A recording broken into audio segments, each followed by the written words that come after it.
ठीक है, सबसे पहले हमने क्या खत्म किया, बातें ना करें, सबसे पहले हमने क्या खत्म किया बताओ, कोवेलेंट बॉन्ड। ठीक है, कोवेलेंट बॉन्ड पढ़ने के बाद में हमने कोऑर्डिनेट बॉन्ड खत्म किया। कोऑर्डिनेट बॉन्ड में ज़्यादातर जो सिलेबस होता है उसमें सिज्विक कंसेप्ट होता है, वो मैंने आपको पहले पढ़ा दिया था, डायमराइजेशन मैंने बताया, और फिर मैंने आपको बैक बॉन्डिंग के बारे में बताया। क्लियर है, कोऑर्डिनेट बॉन्ड यहाँ तक हमारा क्लियर होता है। ठीक है, फिर उसके बाद कोऑर्डिनेट बॉन्ड के बाद अब हम लोग नेक्स्ट स्ट्रॉन्ग बॉन्ड की तरफ जा रहे हैं पढ़ने, उसका नाम है आयनिक बॉन्ड। क्या नाम है बेटा, आयनिक बॉन्ड। तो हेडिंग डालेंगे सभी लोग, लिखेंगे बेटा आयनिक बॉन्ड। ध्यान दो, आयनिक बॉन्ड होता क्या है, ये होता है strong electrostatic force of attraction. क्या होता है बोलो, strong electrostatic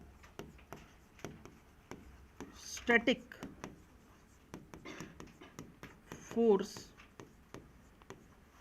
of attraction between cation and anion. Electrostatic force दो चार्जेस के बीच में लगता है भाई, है ना, और आपने पढ़ रखा है उसे। ठीक है, वो एक सेंट्रल फोर्स होता है। ठीक है, उसकी वैल्यू क्या होती है, F = K Q1 Q2 upon R², ये आपने पढ़ रखा ऑलरेडी। ठीक है, तो यही वाला स्ट्रॉन्ग फोर्स ऑफ अट्रैक्शन लगता है किसके किसके बीच बेटा, कैटायन और एनायन के बीच। यूजुअली आयनिक बॉन्ड की स्टडी हमें करना है, तो आयनिक बॉन्ड मिलता कहाँ है, जाहिर सी बात है आयनिक कंपाउंड्स में। यानी आयनिक बॉन्ड को अगर मुझे समझना होगा तो मुझे किसकी स्टडी करनी पड़ेगी, आयनिक कंपाउंड्स की। ठीक है, तो आयनिक कंपाउंड्स होते कौन है,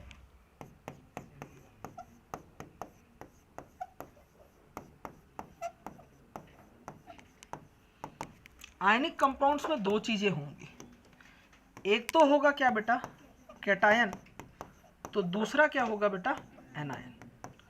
कैटायन और एनायन। जो कैटायन है मोस्टली, कॉमनली, जनरली ये मेटल होता है। क्या होता है बेटा, मेटल होता है।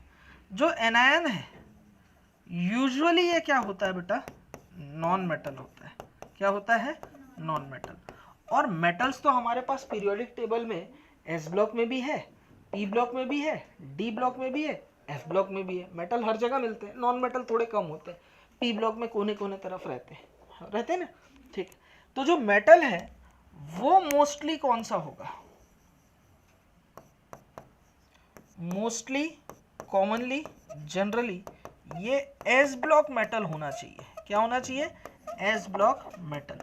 तो आयनिक बॉन्ड किसके किसके बीच बनता है बताओ, कैटायन और एनायन के बीच में। कैटायन कौन होगा, मेटल, एनायन कौन होगा, नॉन मेटल। और कैटायन में भी कौन से कैटायन अच्छे होते हैं, जो एस ब्लॉक के होते हैं। तो आयनिक कंपाउंड के पहचानने का एक बेसिक तरीका मैंने आपको बताया, आपको मेटल नॉन मेटल का कॉम्बिनेशन देखना होगा, जिसमें से मेटल यूजुअली क्या होना चाहिए, एस ब्लॉक का होना चाहिए। लिखा जाए,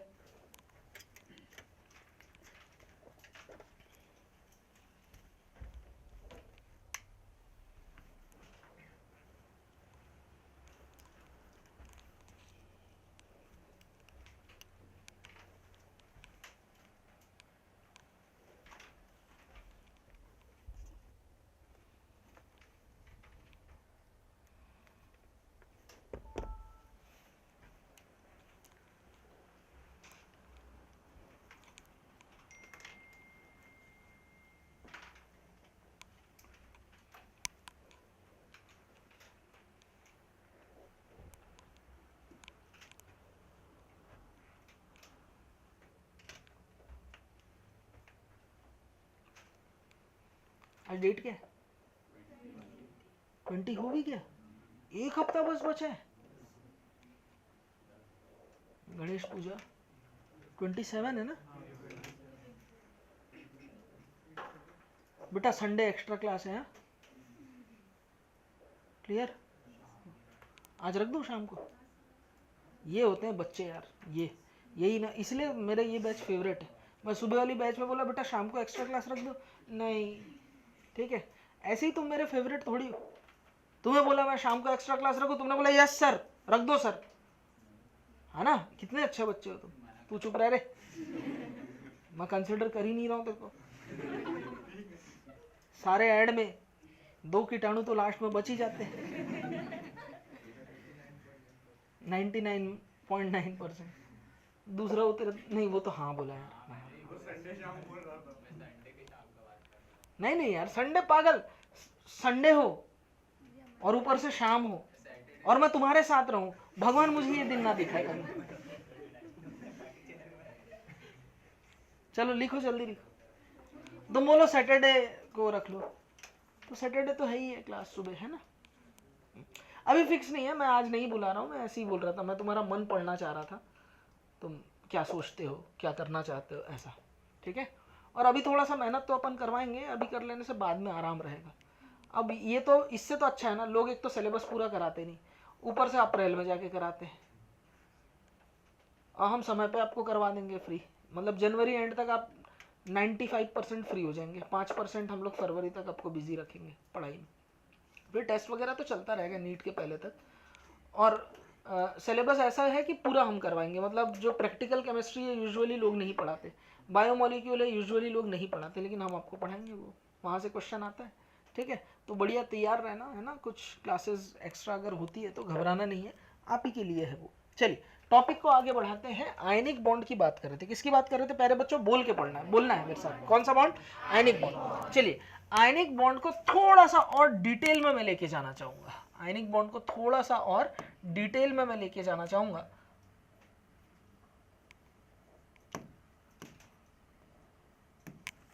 ठीक है, लिखेंगे बेटा आयनिक बॉन्ड यानी कि आयनिक कंपाउंड्स। ठीक है, आयनिक कंपाउंड्स वो होते हैं जो कि कॉम्बिनेशन होता है किसका बेटा, मेटल प्लस नॉन मेटल का। ठीक, अच्छा, मेटल प्लस नॉन मेटल का कॉम्बिनेशन है। पहली बात तो ये कि जो मेटल होगा वो मोस्टली, कॉमनली, जनरली क्या होना चाहिए, एस ब्लॉक मेटल होना चाहिए। क्या होना चाहिए, एस ब्लॉक का मेटल होना चाहिए। ठीक है, अगर वो हमारे पास एस ब्लॉक का मेटल है तो बहुत अच्छी बात है, वो हमारे पास आयनिक कंपाउंड बनने के लिए कैपेबल हो गया है, एक लेवल निकल चुका है। ठीक है, लेकिन कुछ एक्सेप्शन भी है ना। एस ब्लॉक के कुछ कंपाउंड ऐसे हैं जो एक्सेप्शनली क्या बनाते हैं बेटा, कोवेलेंट कंपाउंड बनाते हैं। तो दूसरा पॉइंट वही है, लिखेगा कोई भी नहीं, थोड़ा समझेंगे, ट्रिकी है। एक्सेप्ट किसको छोड़ करके, लिथियम, बेरिलियम और मैग्नीशियम। एल्यूमिनियम एस ब्लॉक का है, हाँ कौन बोला इधर से, ठीक, हाँ, लिथियम, बेरिलियम और मैग्नीशियम। गौर से देखेंगे तो आपको पता चलेगा कि ये लोग एस ब्लॉक के कंपाउंड तो है। नोट करने वाले लड़के, क्या मतलब पेज फट जाएगा, पूरा एक साथ लिखना पड़ेगा, और मैं 5-6 पेज एक साथ पकड़ता हूं। लिथियम, बेरिलियम और मैग्नीशियम, तो लिथियम, बेरिलियम, मैग्नीशियम है एस ब्लॉक के, लेकिन इनके ज्यादातर कंपाउंड किस नेचर के होते हैं, कोवेलेंट नेचर के होते हैं। ठीक है, तो इनके ज्यादातर कंपाउंड किस नेचर के होते हैं, कोवेलेंट। तो all compounds are covalent in nature. क्या होते हैं, कोवेलेंट नेचर के होते हैं। लेकिन इसमें भी एक्सेप्शन के अंदर एक एक्सेप्शन है,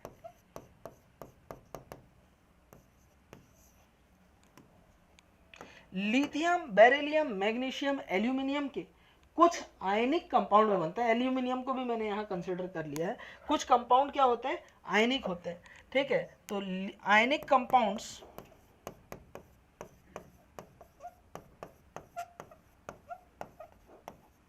of lithium, beryllium, magnesium and aluminium are, इनके कुछ कंपाउंड किस नेचर के होते हैं बताओ, अरे बोल के पढ़ो, आयनिक नेचर के होते हैं। अब वो कौन कौन से हैं जरा हम लोग अभी देखेंगे।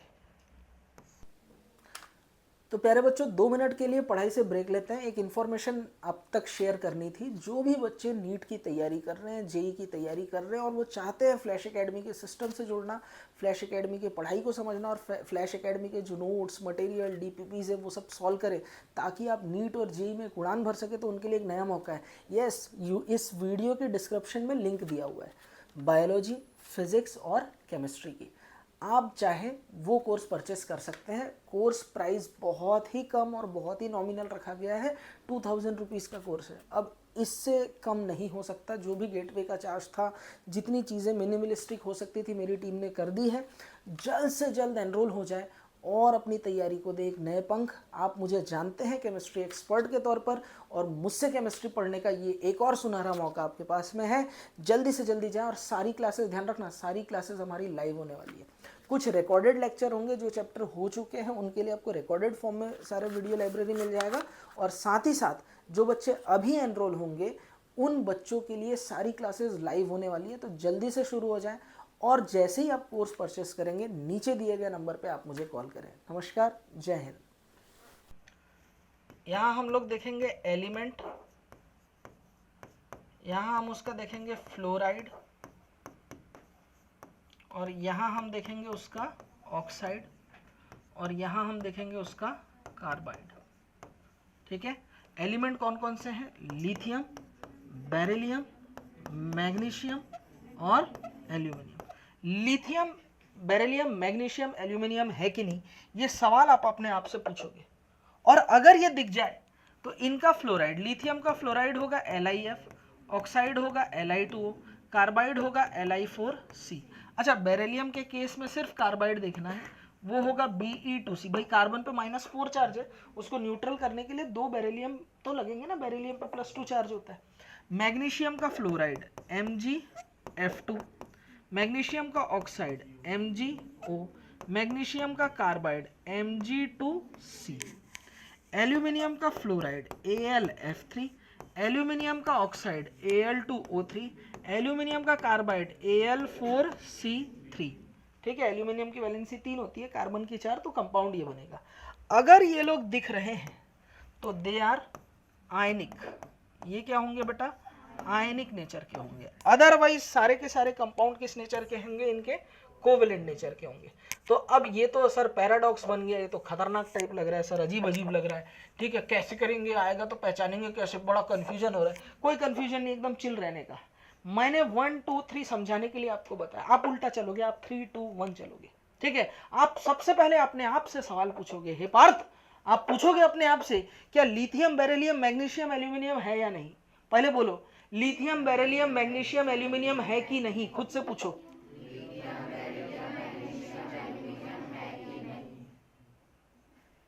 बोलना है Deepshikha, lithium, beryllium, magnesium, aluminium है कि नहीं? बोलो। अब इस सवाल के 2 जवाब हो सकते हैं, या तो होगा या तो नहीं होगा। ठीक है, अगर लिथियम, बेरिलियम, मैग्नीशियम, एल्यूमिनियम मिल गया तो उसका चेक करोगे फ्लोराइड, ऑक्साइड, कार्बाइड है कि नहीं। बोलो, फ्लोराइड, ऑक्साइड, कार्बाइड है कि नहीं। अगर फ्लोराइड, ऑक्साइड, कार्बाइड मिल गया तो किस नेचर का होगा? आयनिक। अदरवाइज किस नेचर का होगा? कोवेलेंट।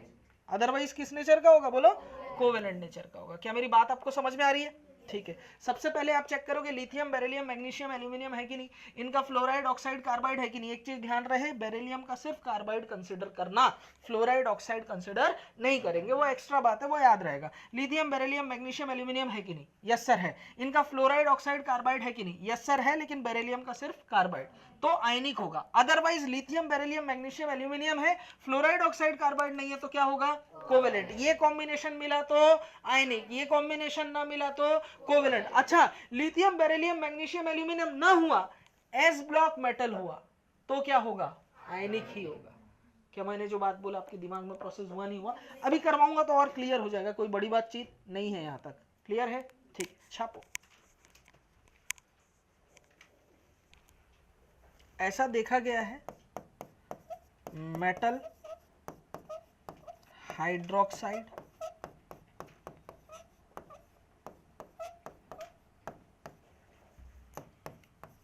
कार्बोनेट,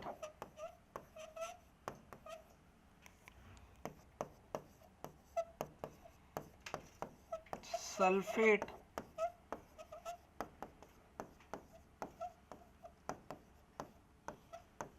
एंड phosphate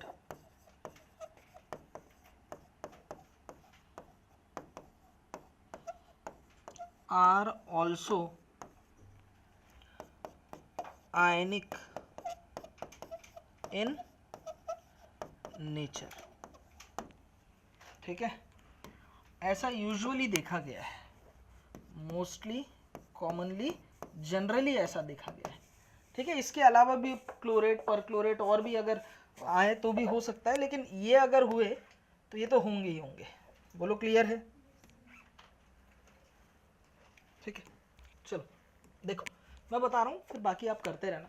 सबसे पहले चेक करो लिथियम, बेरिलियम, मैग्नीशियम, एल्यूमिनियम है कि नहीं। बोलो, बोल के पढ़ना है। Lithium, beryllium, magnesium, aluminium. हम लोग कैसे चेक करेंगे? उल्टा चलेंगे। पहले आप ढूंढोगे लिथियम, बेरिलियम, मैग्नीशियम, एल्यूमिनियम, इनका फ्लोराइड, ऑक्साइड, कार्बाइड। अच्छा, बेरिलियम का सिर्फ कार्बाइड रहा तो आयनिक, अदरवाइज क्या होगा? कोवेलेंट। अगर लिथियम, बेरिलियम, मैग्नीशियम, एल्यूमिनियम ना मिला, कोई एस ब्लॉक मेटल मिला, तो क्या होगा? आयनिक होगा। और मेटल का हाइड्रोक्साइड, कार्बोनेट, सल्फेट, फॉस्फेट अगर दिख गया तो वो भी आयनिक नेचर का ही होता है। चलो, लिथियम, बेरिलियम, मैग्नीशियम, एल्यूमिनियम है, बोल के पढ़ो। है। उनका फ्लोराइड, ऑक्साइड, कार्बाइड है? यस सर है। तो किस नेचर का होगा? आयनिक। लिथियम, बेरिलियम, मैग्नीशियम, एल्यूमिनियम है? उनका फ्लोराइड, ऑक्साइड, कार्बाइड है? नहीं है। तो किस नेचर का होगा? Covalent. Lithium, beryllium, magnesium, aluminium है? Yes sir. कौन बोला? नो सर, नहीं है। बोलो, बात क्लियर है? ठीक है, बताओ एस ब्लॉक मेटल है? Yes sir. तो किस नेचर का होगा? आयनिक। अब आप देखो, लिथियम और सोडियम, नोट करने वाले बच्चों इधर देखो, लिथियम के जस्ट नीचे सोडियम है, एक ही ग्रुप के मेटल, और दोनों ही क्लोरीन से बॉन्ड बना रहे हैं। तो एक बॉन्ड आयनिक नेचर का है तो दूसरा किस नेचर का हो गया? कोवेलेंट हो गया। बड़ा अजीब बात है कि नहीं? बताओ, लोग सोचते हैं LiCl जो होगा वो आयनिक नेचर का होगा, नहीं, कोवेलेंट नेचर का है। बताओ, लिथियम, बेरिलियम, मैग्नीशियम, एल्यूमिनियम है? नहीं। उनका फ्लोराइड, ऑक्साइड, कार्बाइड है? नहीं। एस ब्लॉक मेटल है? Yes sir. तो किस नेचर का होगा? आयनिक। लिथियम, बेरिलियम, मैग्नीशियम, एल्यूमिनियम है? यस सर है। इनका फ्लोराइड, ऑक्साइड, कार्बाइड नहीं है। क्या है? तो नेचर क्या होगा? Covalent. Lithium, beryllium, magnesium, aluminium है? Yes sir. बेरिलियम का सिर्फ कार्बाइड आयनिक होता है, अदरवाइज सारे क्या होंगे? कोवेलेंट। ठीक है, इधर का करो, समझ में आया? अब कंपाउंड आयनिक है कि कोवेलेंट है पहचान लोगे एक बार में। चलिए, लिथियम, बेरिलियम, मैग्नीशियम, एल्यूमिनियम है कि नहीं? यस सर है। फ्लोराइड, ऑक्साइड, कार्बाइड है कि नहीं? आयनिक है। लिथियम, बेरिलियम, मैग्नीशियम, एल्यूमिनियम है कि नहीं? Yes sir. Fluoride, oxide, carbide है क्या? नहीं। क्या है? क्लोरीन है। नेचर बोलो? कोवेलेंट। क्या नेचर होगा? कोवेलेंट। अच्छा, मैं AlCl3 के बारे में आपसे बात कर चुका हूं जब ऑक्टेट रूल पढ़ा रहा था, याद करो। AlCl3 गैसियस फेज में हो या सॉलिड फॉर्म में हो या सिर्फ AlCl3 दिखा रहे तो वो किस नेचर का है? कोवेलेंट। लेकिन AlCl3 को जब पानी में मिलाइए तो पानी में जाते ही वो किस नेचर का हो जाता है? आयनिक हो जाता है। क्यों होता है उस पर मैं बात करूंगा। उसका रीजन है क्लोरीन। ये जो X है ना, हेलोजन, इसकी वजह से वो आयनिक बन जाता है। क्लोरीन की इलेक्ट्रॉन एफिनिटी बहुत हाई होती है। ठीक है, तो वो इलेक्ट्रॉन को खींच लेता है एल्यूमिनियम से, और Al+3 और 3 Cl- अलग हो जाता है एक्वस मीडियम में। Al2O3, lithium, beryllium, magnesium, aluminium है कि नहीं? इनका फ्लोराइड, ऑक्साइड, कार्बाइड है कि नहीं? Yes sir. नेचर क्या होगा? आयनिक। लिथियम, बेरिलियम, मैग्नीशियम, एल्यूमिनियम है कि नहीं? Yes sir. इनका फ्लोराइड, ऑक्साइड, कार्बाइड है? नहीं है। तो क्या नेचर होगा? Covalent. Lithium, beryllium, magnesium, aluminium है? नहीं। एस ब्लॉक मेटल है? यस सर है। तो नेचर आयनिक। एस ब्लॉक मेटल है, नेचर आयनिक। एस ब्लॉक मेटल का कार्बोनेट है, मेटल कार्बोनेट, आयनिक। ठीक है, मेटल हाइड्रोक्साइड, आयनिक है ना। मेटल है एस ब्लॉक का, ठीक है, किस नेचर का होगा? आयनिक। लिखेंगे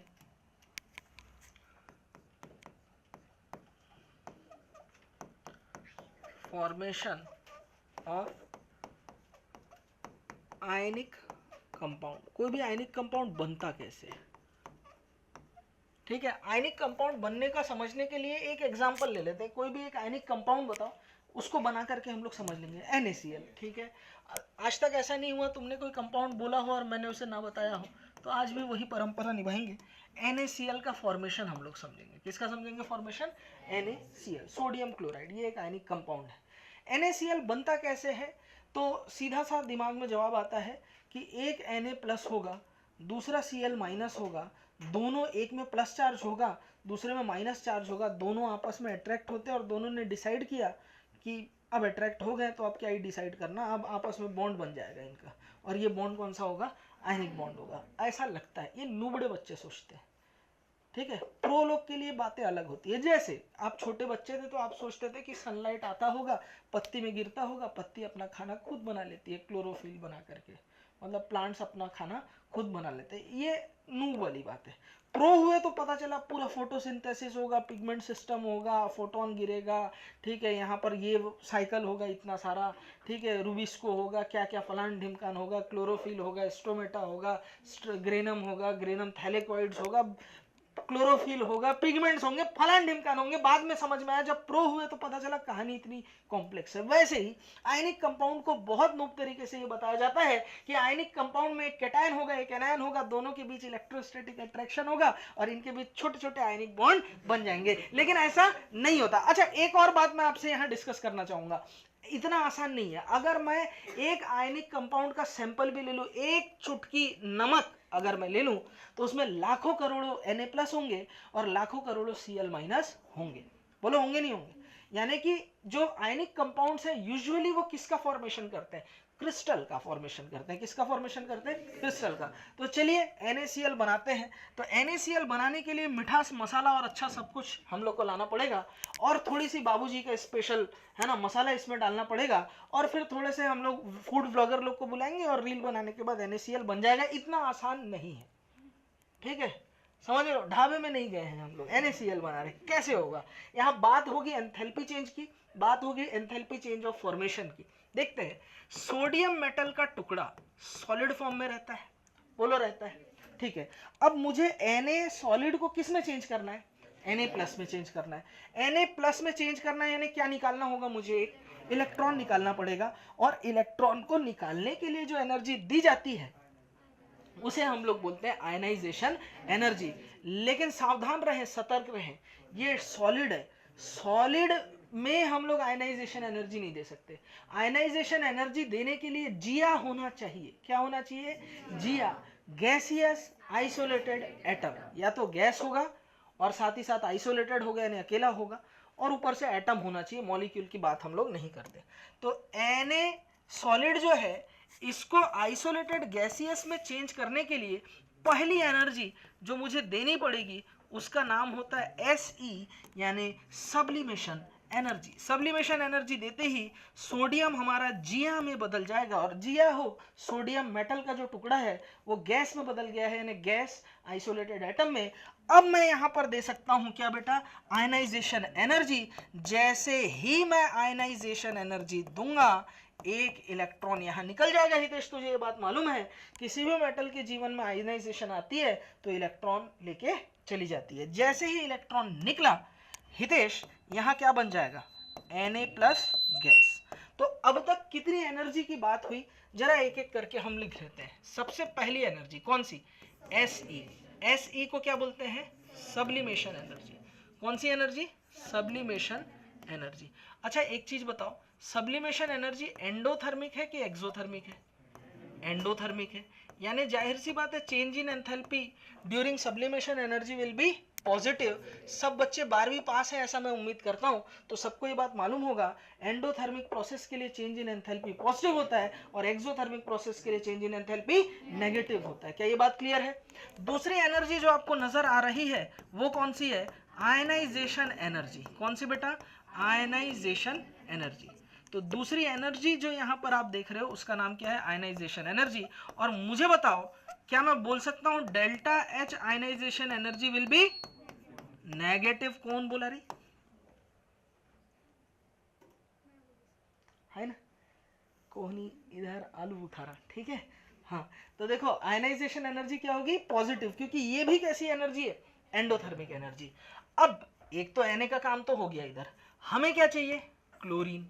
क्लोरीन किस फॉर्म में मिलता है, Cl2 के फॉर्म में। हमें कितने क्लोरीन चाहिए, 2 की एक, तो इसे आधा करना पड़ेगा। बोलो करना पड़ेगा। अब जरा समझना, ये क्लोरीन क्या है, गैस है।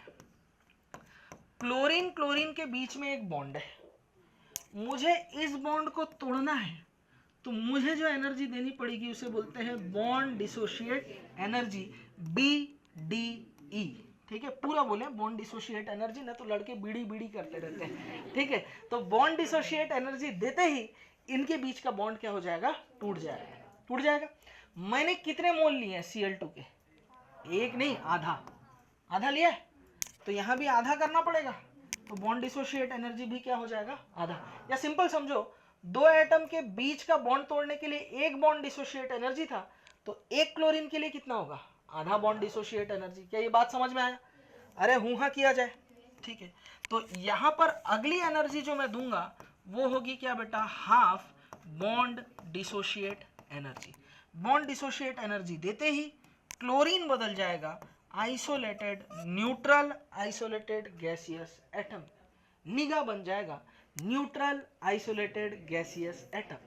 अब जैसे ही Cl gas neutral isolated gaseous atom में बदल चुका है, तो अब मैं यहां कोशिश नहीं करूंगा, मैं करूंगा ही क्या, इलेक्ट्रॉन जोड़ूंगा। और जब भी न्यूट्रल आइसोलेटेड गैसियस एटम में इलेक्ट्रॉन जोड़ा जाता है, एनर्जी क्या होती है, रिलीज होती है, एक्सेप्ट 3 एक्सेप्शन है, तन्मय बताएगा। सबसे पहला इनर्ट गैस, दूसरा सेकेंड डे, तीसरा नाइट्रोजन, इनमें इलेक्ट्रॉन जोड़ो तो एनर्जी उल्टा देनी पड़ती है, तो इसलिए ये कंसिडर किया जाता है इनका क्या, जीरो। अरे पॉजिटिव बोलते मारूंगा पकड़ के, क्या कंसिडर किया जाता है, जीरो। लेकिन डेल्टा एच इजी क्या हुआ है, पॉजिटिव, ठीक है। तो यहां पर नोट करने वाले लड़के ध्यान देना, Cl गैस जो है अब Cl माइनस गैस में बदल चुका है। तो तीसरी एनर्जी कौन सी आई बताओ, बॉन्ड डिसोशिएट एनर्जी। कौन सी, बॉन्ड डिसोशिएट एनर्जी। तो delta H bond dissociate energy कितना है, पॉजिटिव की नेगेटिव, पॉजिटिव। अच्छा चौथी एनर्जी कौन सी आई, इलेक्ट्रॉन एफिनिटी यानी कि ई।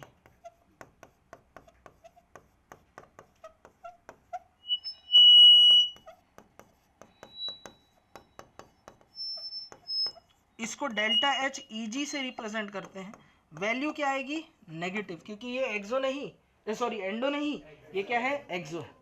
अब जरा एक और बात समझना, इनको मिलाऊंगा तो यहां पर NaCl का सॉलिड बनेगा, कितना मोल बनेगा, स्टाइकियोमेट्री आप देखो, ये 1 मोल था, ये आधा मोल लिया गया, तो ये कितना बना, 1 मोल। 1 मोल अगर NaCl लेते हो तो उसका मतलब उसमें 6.023 इंटू 10 टू द पावर 23 ठोक Na प्लस और 6.023 इंटू 10 टू द पावर 23 ठोक Cl माइनस है। अरे भाई 1 मोल NaCl में भी इतने सारे पार्टिकल्स हैं, आप कितने रखे हो, सिर्फ 2, ठीक है। तो जब एक कैटायन Na प्लस अपने सराउंडिंग में ना 6 Cl माइनस जोड़ता है, वैसे ही हर एक Cl माइनस अपने सराउंडिंग में 6 Na प्लस जोड़ता है, आगे पीछे ऐसे करके NaCl का पूरा क्रिस्टल बनता है। क्या बनता है, क्रिस्टल। सॉलिड के फॉर्म में कोई कंपाउंड अगर आपको नजर आ रहा है तो वो ऐसे ही सॉलिडिफाई नहीं होता, 1 मोल है ना, 1 मोल Na प्लस 1 मोल Cl माइनस आपस में मिलते हैं और पैकिंग होती है, अरेंज होते हैं, और अरेंज होकर के किस में बदल जाते हैं, लैटिस में बदल जाते हैं। किस में बदल जाते हैं, लैटिस या क्रिस्टल में बदल जाते हैं। तो लैटिस फॉर्मेशन के दौरान जो अमाउंट ऑफ एनर्जी रिलीज होती है, अच्छा यहाँ जो एनर्जी रिलीज हुई थी उसे हमने ये बोला था, और यहाँ जो अमाउंट ऑफ एनर्जी रिलीज होगी उसको बोलेंगे लैटिस एनर्जी। क्या बोलेंगे बेटा, लैटिस एनर्जी। तो 5th टाइप्स ऑफ एनर्जी जो आप यहाँ देख रहे हैं वो कौन सी होगी बताओ, 5वें टाइप की एनर्जी वो होगी कौन सी बेटा, Le यानी कि लैटिस एनर्जी। अच्छा लैटिस एनर्जी एक्सो होगी एंडो होगी, क्या होगी, एक्सोथर्मिक, यानी डेल्टा एच LE क्या होगा, नेगेटिव होगा। बोलो समझ में आया, हूँ हाँ किया जाए, पक्की बात है यहाँ तक, लिखो। तो प्यारे बच्चों 2 मिनट के लिए पढ़ाई से ब्रेक लेते हैं। एक इन्फॉर्मेशन आप तक शेयर करनी थी, जो भी बच्चे नीट की तैयारी कर रहे हैं, जेई की तैयारी कर रहे हैं और वो चाहते हैं फ्लैश एकेडमी के सिस्टम से जुड़ना, फ्लैश एकेडमी की पढ़ाई को समझना और फ्लैश एकेडमी के जो नोट्स मटेरियल DPPs है वो सब सॉल्व करें ताकि आप नीट और जेई में उड़ान भर सके, तो उनके लिए एक नया मौका है। यस, इस वीडियो के डिस्क्रिप्शन में लिंक दिया हुआ है बायोलॉजी, फिजिक्स और केमिस्ट्री की, आप चाहे वो कोर्स परचेस कर सकते हैं। कोर्स प्राइस बहुत ही कम और बहुत ही नॉमिनल रखा गया है, 2000 रुपीज़ का कोर्स है। अब इससे कम नहीं हो सकता, जो भी गेटवे का चार्ज था, जितनी चीज़ें मिनिमलिस्टिक हो सकती थी मेरी टीम ने कर दी है। जल्द से जल्द एनरोल हो जाए और अपनी तैयारी को दे एक नए पंख। आप मुझे जानते हैं केमिस्ट्री एक्सपर्ट के तौर पर, और मुझसे केमिस्ट्री पढ़ने का ये एक और सुनहरा मौका आपके पास में है। जल्दी से जल्दी जाएं और सारी क्लासेस, ध्यान रखना सारी क्लासेस हमारी लाइव होने वाली है। कुछ रिकॉर्डेड लेक्चर होंगे, जो चैप्टर हो चुके हैं उनके लिए आपको रिकॉर्डेड फॉर्म में सारे वीडियो लाइब्रेरी मिल जाएगा, और साथ ही साथ जो बच्चे अभी एनरोल होंगे उन बच्चों के लिए सारी क्लासेस लाइव होने वाली है। तो जल्दी से शुरू हो जाएं, और जैसे ही आप कोर्स परचेस करेंगे नीचे दिए गए नंबर पे आप मुझे कॉल करें। नमस्कार, जय हिंद। NaCl बनने के दौरान एंथैल्पी में टोटल चेंज की अगर मैं बात करूं, ठीक है, तो देखना कैसे लिख सकता हूं, delta H formation equals to, सबसे पहला कौन सी एनर्जी आया था, डेल्टा H सब्लिमेशन एनर्जी, दूसरा कौन सा, डेल्टा H आयनाइजेशन एनर्जी, ठीक है, तीसरा कौन सा था, आधा था, ये क्या था, आधा, delta H bond dissociate energy, है ना। चौथा एनर्जी कौन सा था, इलेक्ट्रॉन एफिनिटी। अच्छा ये एक्सो था इसलिए मैंने माइनस किया, ठीक है, एक्सोथर्मिक के लिए डेल्टा H का साइन क्या होता है, नेगेटिव होता है। अच्छा अगला क्या था, minus delta H lattice energy. तो अगर मैं इसे अरेंज करके लिखूं तो delta H formation equals to delta H sublimation energy plus delta H ionisation energy plus half delta H bond dissociate energy होगा minus delta H Eg plus delta H lattice energy. Minus को मैंने common ले लिया, maths बोलते हैं इसे बेटा, ठीक है, ये चीज क्लियर है। अब देखो ओवरऑल अगर स्टडी की जाए तो ये वाला जो पूरा पार्ट आपको दिख रहा है ये एंडो पार्ट है, क्या है बेटा, एंडो, और ये वाला जो पार्ट है ये पूरा कौन सा पार्ट है, एक्सो पार्ट। मुझे बताओ डेल्टा H फॉर्मेशन के दौरान एंडो पार्ट ज्यादा दिख रहा है कि एक्सो पार्ट, एंडो पार्ट ज्यादा दिख रहा है, और ये सोचा तो गलत सोचा। आप सोच रहे हो कि सर दिख तो रहा है, अंधा है क्या भाई पगले, ये 3 दिख रहा है, ये 2 दिख रहा है, ज्यादा नहीं है 3, ठीक है, हम लोग पूरे इकट्ठा, तू अकेले क्या कर लेगा देखते हैं, यही बोल रहा है ना हितेश तू। समझना बात को कैसे, मैं डाटा के बेस पे समझाना चाहूंगा, जोड़ते जाना। ये 10 कितना, 10, इसकी वैल्यू 20, टोटल कितना हुआ, इसकी वैल्यू 20 कितना हुआ, 50, ठीक है, ये 1500, ये 1.5 लाख, जोड़ लो, बताओ किसका मैग्नीट्यूड ज्यादा है, क्लियर है ना, एक्सो वाला पार्ट ज्यादा है। अरे भाई बॉन्ड बन रहा है ना प्रणय, बात को समझना, क्या बन रहा है, बॉन्ड। ऐसा कभी नहीं बने होगा कि बॉन्ड बन रहा हो और आपको एनर्जी देनी पड़े। अगर आपको एनर्जी देनी पड़ रही है और आपको लग रहा है कि ये बॉन्ड इस वजह से टिका हुआ है, बन रहा है, तो वो बॉन्ड बॉन्ड नहीं, वो धोखा है। बोलो बात समझ में आ रहा है। तो जब भी बॉन्ड बनेगा एनर्जी हमेशा क्या होनी चाहिए, रिलीज होनी चाहिए। एनर्जी दे करके कभी बॉन्ड नहीं बनता। क्लियर, तुम पता नहीं हंस क्यों रहे हो, और हितेश की तरफ मत देखो रे ऐसे टाइम पे, इधर देखो। तो ओवरऑल जो डेल्टा H फॉर्मेशन होगा वो क्या होगा, एक्सो होगा कि एंडो होगा, बताओ, एक्सो होगा। ओवरऑल क्या होगा, एक्सो होगा, ये ओवरऑल होगा, ठीक है। अच्छा कभी भी बॉन्ड फॉर्मेशन होता है तो एनर्जी रिलीज होनी चाहिए। अब इसका मतलब क्या हुआ, ये तो पार्ट हो गया एंडो, मेजर कंट्रीब्यूशन किसका हुआ है एक्सो पार्ट को डोमिनेट कराने का, लैटिस एनर्जी का।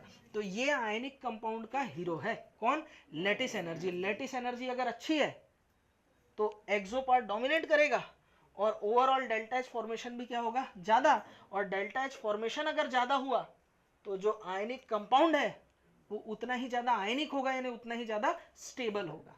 क्या मेरी बात आपको समझ में आ रही है। तो पूरा खेल जो है वो किसके पास में आके टिका हुआ है, लैटिस एनर्जी का। मतलब ये पूरा रोहित मेहरा का टीम है तो ये जादू है, धूप निकलेगा तो ये जिताएगा। बोलो बात क्लियर है ना, तो हार के आएंगे लोग। क्लियर हो रही ना बात, मैं क्या बोलना चाह रहा हूं, लैटिस एनर्जी ही आयनिक कंपाउंड का मात्र एक ऐसी प्रॉपर्टी है जिससे आयनिक कंपाउंड की प्रॉपर्टी डिसाइड होती हो कि वो कितना ज्यादा आयनिक होगा। ठीक है, बाकी चीजें भी हैं नो डाउट, आप उन्हें नजरअंदाज नहीं कर सकते, लेकिन इसका अपने आप में इंपैक्ट बहुत ज्यादा है। बोलो बात क्लियर है, लिखा जाए।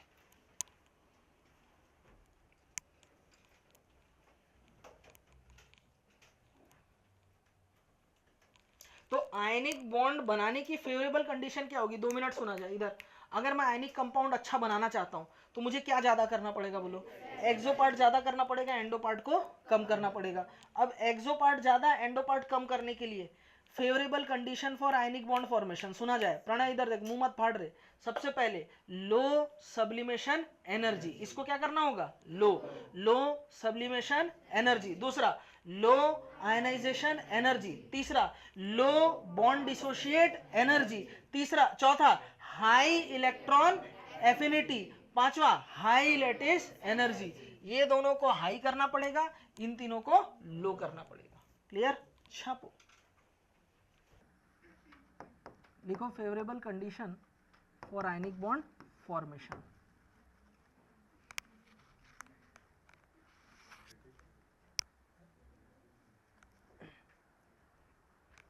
लिखेंगे फर्स्ट लो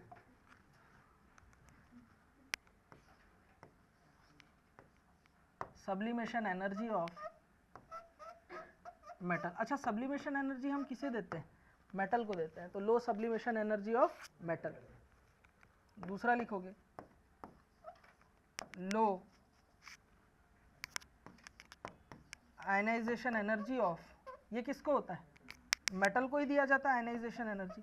अच्छा, मैं आयनाइजेशन एनर्जी जब आपको पढ़ा रहा था प्यारे बच्चों, एक बात मुझे बताओ, ionisation energy directly proportional to था जेड इफेक्टिव के, ये फैक्टर हमने लेफ्ट टू राइट में देखा था, और टॉप टू बॉटम जब उतर रहे थे हम लोग इनवर्सली प्रोपोर्शनल टू साइज था, यानी साइज अगर बड़ा होगा तो आयनाइजेशन एनर्जी कम। आयनाइजेशन एनर्जी को मुझे कम करना है, आयनाइजेशन एनर्जी देकर के क्या बनता है, कैटायन बनता है। तो क्या मैं बोल सकता हूं कि कैटायन का साइज जितना, अगर आयनाइजेशन एनर्जी को मुझे लो करना है तो कैटायन का साइज मुझे बढ़ाना पड़ेगा। इसका मतलब तन्मय सोमत क्या होना चाहिए, लार्जर कैटायन होना चाहिए। क्या होना चाहिए, लार्जर क्या होना चाहिए, कैटायन। कैटायन जितना बड़ा होगा उसकी आयनाइजेशन एनर्जी उतनी ही क्या हो जाएगी, कम हो जाएगी। लिखा जाए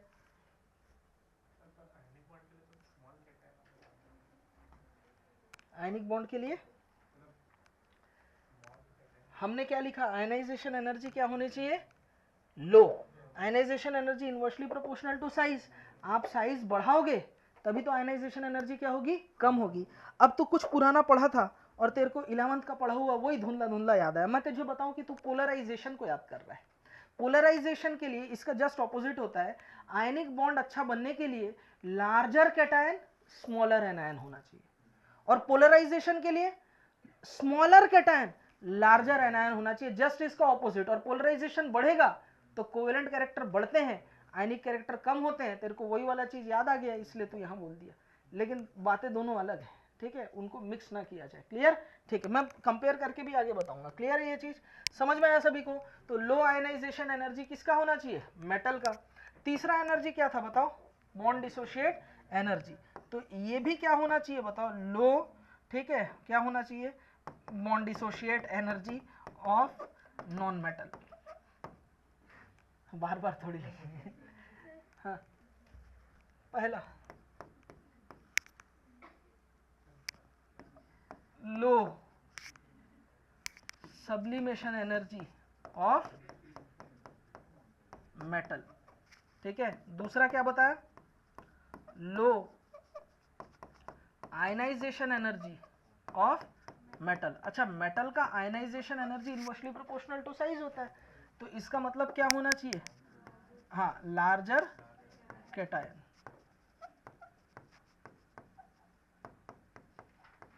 क्लियर?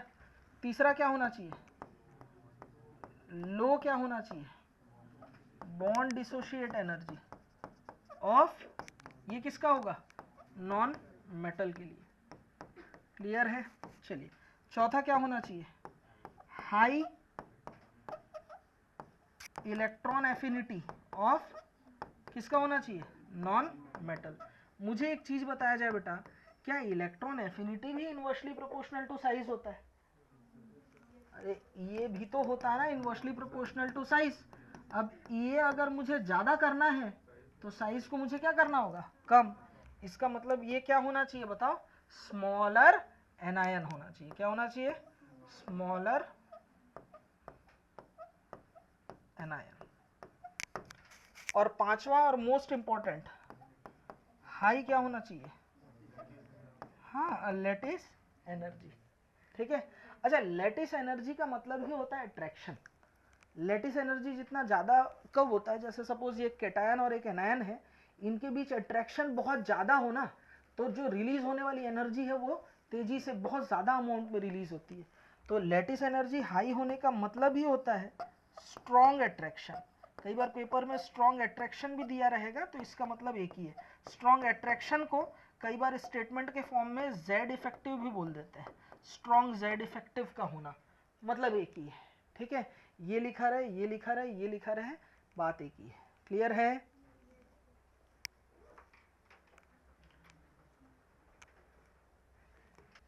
ध्यान दो, ओवरऑल आयनिक कंपाउंड में पिक्चर का हीरो कौन निकला?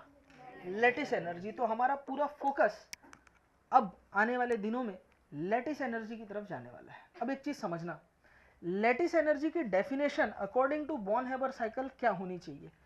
1 mole isolated gaseous cation 1 mole isolated gaseous anion को मिला करके 1 मोल आयनिक सॉलिड बनाने के लिए जो अमाउंट ऑफ एनर्जी रिलीज होती है वो क्या है? Lattice energy. एनसीईआरटी उल्टा आदमी है, वो उल्टा डेफिनेशन दिया। क्या दिया? 1 मोल आयनिक सॉलिड को अपने 1 मोल आइसोलेटेड गैसियस कैटायन और एनायन में तोड़ने के लिए जो गिवन एनर्जी है उसको बोला लेटिस एनर्जी। अब बच्चे का वो पढ़ते हुए हुआ दिमाग खराब, बोला मास्टर पढ़ा था लेटिस एनर्जी एक्सो होती है, एनसीईआरटी तो दिया है एंडो। ठीक है, यानी मास्टर गलत है। तो बोला गलत है, सही है। और क्या इसका मतलब एनसीईआरटी गलत है? नहीं, एनसीईआरटी भी सही है, लेकिन एनसीईआरटी थोड़ा है उल्टा आदमी। वो ऐसे नहीं बोलेगा आदमी के पास एक पेयर ऑफ किडनी होता है, वो बोलेगा 10 में से 8 निकालो, जितने बचे उतना उसके पास सुप्रारीनल ग्लैंड है, उसके नीचे 2 किडनी होते हैं।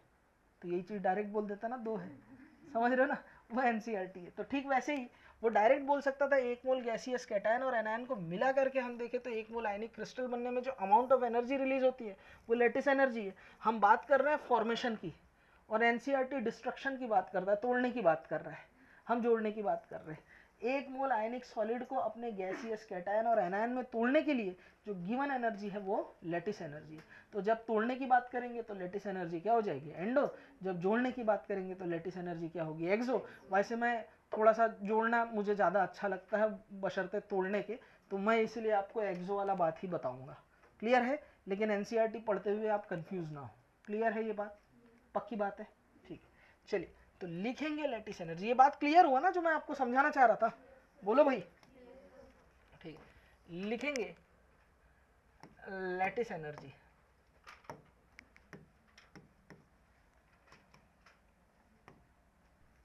ध्यान दो, NaCl सॉलिड था।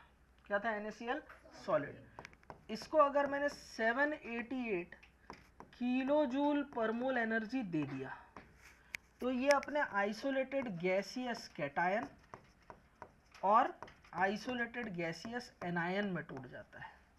ठीक है, अब यहाँ पर हम लोग तोड़ने की बात कर रहे हैं। क्लियर है? तो यहाँ पर लेटिस एनर्जी कितनी होगी? वही 788 किलो जूल पर मोल। अच्छा, change in enthalpy during lattice energy क्या होगा प्रोसेस के दौरान? क्योंकि ये गिवन एनर्जी है तो प्लस 788 किलो जूल पर मोल होगा। क्लियर हो रही बात? ठीक है, चलिए अगर मैं उल्टा भी सोच सकता था, ये डाटा आपको रटना नहीं है।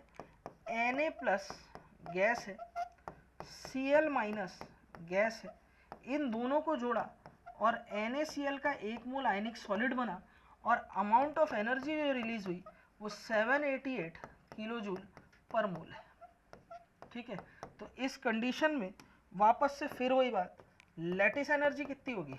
बोलो 788 किलो जूल पर मोल। लेकिन क्योंकि इस बार हम फॉर्मेशन की बात कर रहे हैं, जोड़ने की बात कर रहे हैं, तो delta H change in enthalpy lattice energy के लिए होगा -788 किलो जूल पर मोल। क्या मेरी बात आपको समझ में आई? पक्की बात है यहाँ तक? मतलब एक ही है, एक्सो एंडो में कंफ्यूज ना हो। जब हम तोड़ते हैं अपने कंस्टिट्यूएंट आयंस में तो लेटिस एनर्जी होगी एंडो, और जब हम जोड़ते हैं आयंस को और आयनिक क्रिस्टल बनाते हैं तो वो क्या होगा? एक्सो। एक्चुअली एनसीईआरटी ने एंडो इसलिए बोला क्योंकि आयनिक कंपाउंड्स का सॉल्ट का क्रिस्टलाइजेशन या फॉर्मेशन से बेटर होता है ज़्यादातर चीज़ें डिसोसिएशन का, तो उसने डिसोसिएशन को लेकर के डेफिनेशन बताया। ठीक है, बाकी और कोई दिक्कत वाली बात नहीं, लिखा जाए।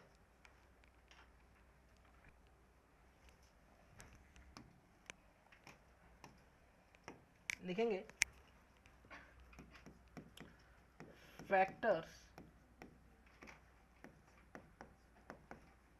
Affecting lattice energy.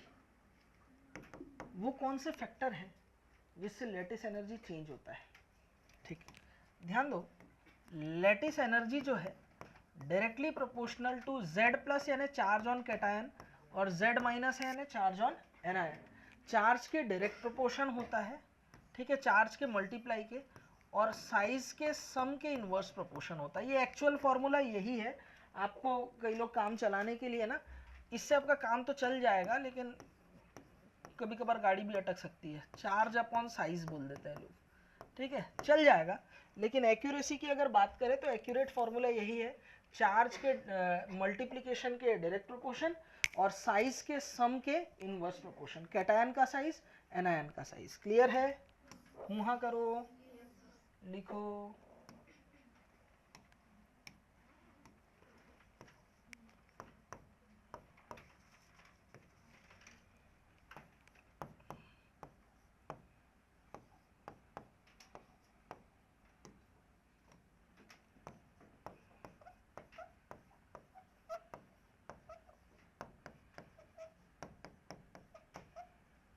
Z minus क्या है?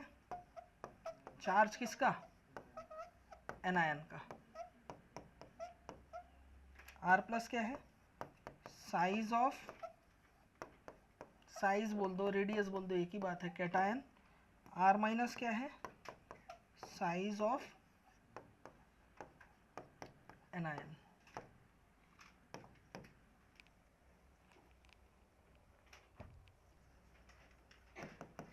ऑर्डर बताना है आपको, order of lattice energy.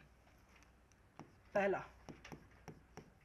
KF, KCl, KBr, KI। अच्छा, लैटिस एनर्जी मैं केमिकल बॉन्डिंग में जरूर पढ़ा रहा हूँ, लेकिन ये ब्लॉक केमिस्ट्री में भी आएगा जगह जगह। क्लियर है? ठीक। दूसरा NaF, MgF2, AlF3। तीसरा लिखो LiF, NaF, KF, RbF, CSF। चौथा लिखो NaF, MgO, Al2O3, नहीं, SCN, TIC।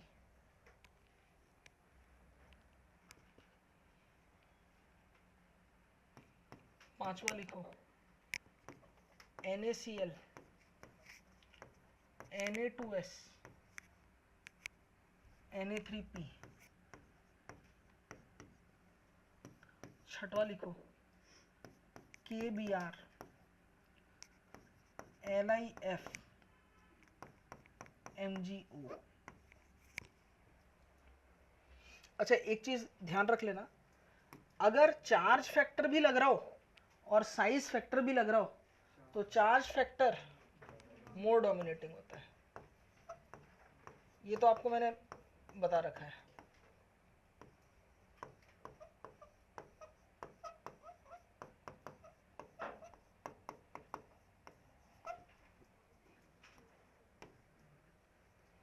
तो अब ये क्वेश्चन लिख लो, ठीक है? देखो इधर देख लो फिर बनाना। देखो सबसे पहले K plus F minus, K plus Cl minus, K plus Br minus, K plus I minus, बोलो यही है। चार्ज का मल्टीप्लीकेशन सब में सेम है, कैटायन का साइज सब में सेम है, क्या चेंज हो रहा है बताओ? एनायन का साइज ऑफ एनायन लगातार बढ़ रहा है भाई, फ्लोरीन क्लोरीन ब्रोमीन आयोडीन नीचे जाएंगे तो साइज बढ़ेगा, साइज एनायन का अगर बढ़ेगा तो एनायन और कैटायन के साइज का सम भी बढ़ेगा, R plus plus R minus, actually तो वही होता है। तो अगर R माइनस बढ़ रहा है तो लैटिस एनर्जी क्या होगा? डिक्रीज होगा, लैटिस एनर्जी लगातार क्या होगी? घटेगी। क्या ये क्वेश्चन समझ में आया सभी को? क्लियर है? ठीक। दूसरा देखो, दूसरे केस को देखो, Na plus F minus Mg plus 2 F minus Al plus 3 F minus, बोलो होगा। अब क्या बढ़ रहा है? चार्ज बढ़ रहा है। अब क्या बढ़ रहा है? चार्ज। ठीक है, चार्ज अगर बढ़ेगा तो बताओ लैटिस एनर्जी भी क्या होगी? बढ़ेगी। समझ में आया? क्लियर है? नेक्स्ट क्वेश्चन देखो, क्या होगा? Li plus F minus Na plus F minus K plus F minus Rb plus F minus Cs plus F minus, बोलो होगा। अब एक चीज बताओ, अगर मैं ऐसे देखूं प्लस माइनस, चार्ज तो सेम है सभी में, एनायन का साइज भी सेम है, कैटायन का साइज लगातार लिथियम सोडियम पोटेशियम रुबिडियम तक कैटायन का साइज क्या हो रहा है? बढ़ रहा है, और ये R प्लस का साइज अगर बढ़ेगा इंक्रीज होगा तो लैटिस एनर्जी क्या होगी बताओ? डिक्रीज होगी। बोलो क्लियर है? आसान है तो रहने दो फिर। क्लियर? क्या हो गया देवांगन जी? हाँ, नहीं आया समझ में? ठीक, ये 3 क्वेश्चन आप लोग के लिए क्या रहेंगे बेटा? होमवर्क रहेंगे। मिलेंगे अगली क्लास में। खुश रहिए, मस्त रहिए, देखते रहिए केमिस्ट्री की क्लास।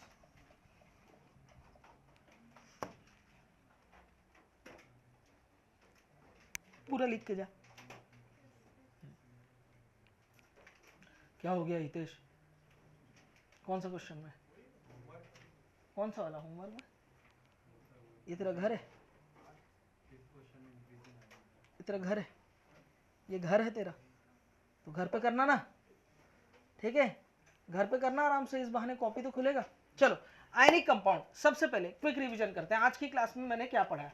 सबसे पहले आयनिक कंपाउंड के लिए मैं कुछ स्टेटमेंट, कॉपी वॉपी बंद करो, सब बंद कर दो, ठीक है? अरे बंद करो ना।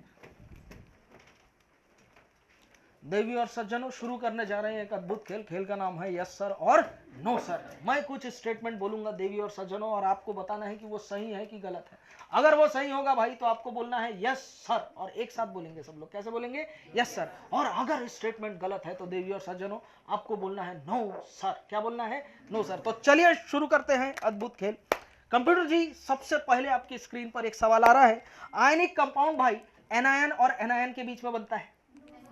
No sir. Ionic compound cation और एनायन के बीच में बनता है? बोलना है यस सर। गेम जो नहीं खेलेगा उससे 1000 रुपए फाइन लिया जाएगा, ठीक है? बोलते हुए मुंह चलना चाहिए। बताओ, आयनिक कंपाउंड है कैटायन और एनायन के बीच में weak intermolecular force of attraction, बोलो जोर से।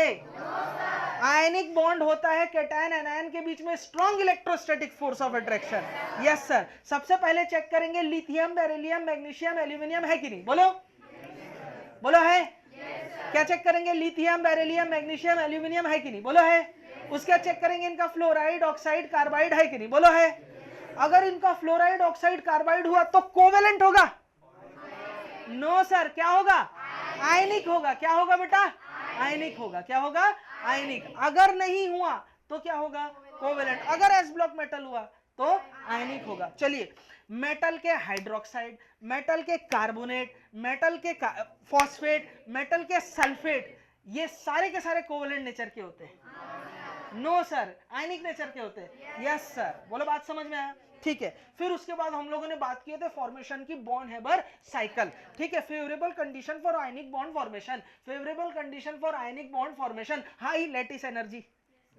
Yes sir. क्या मैं सीक्वेंस में थोड़ी पूछूंगा, मैं कुछ भी पूछ सकता हूं। High lattice energy, low sublimation energy, low ionisation energy, low bond dissociate energy, low ionisation energy, high electron affinity, larger cation, बोलो यस सर, स्मॉलर एनायन। बोलो बात क्लियर है? ठीक है, कभी भी आयनिक कंपाउंड का फॉर्मेशन होता है तो इसका मतलब वहां पर एनर्जी हमेशा एब्जॉर्ब होगी? No sir, formation of ionic compound always exothermic. Yes sir, delta H formation positive. अरे यस सर, नालायको। Lattice energy directly proportional to charge, lattice energy directly proportional to size? No sir, lattice energy directly proportional to size of anion, inversely proportional to size of cation? No sir, lattice energy directly proportional to charge, lattice energy inversely proportional to size of cation plus size of anion? अच्छा वापस से खेलते हैं, lattice energy directly proportional to charge on cation plus charge on anion? Yes sir, नहीं, no sir, lattice energy directly proportional to charge on cation multiplied charge of anion? Yes sir. नहीं आया समझ में? क्लियर है? इतना ही पढ़ा है, इसके सिवा कुछ पढ़ा है नहीं? आज घर जाके कुछ भी पढ़ने का नहीं है। एक चीज ध्यान रखना, आज घर जाकर के आपको क्वेश्चंस लगाने हैं केमिकल बॉन्डिंग के, ब्लॉक केमिस्ट्री के, रेडॉक्स रिएक्शन के, जितने भी हैं सारे आप निपटाते चले जाए धीरे धीरे करके। क्लियर है? खुश रहो, मस्त रहो, देखते रहो केमिस्ट्री की क्लास। मिलेंगे कब? जुगाड़ ऐसे ट्रिक्स कोई नहीं देगा तुमको, सिंपल टिप्स, PCM भी everything now easily on your finger tips, जो भी चाहिए ले लेना।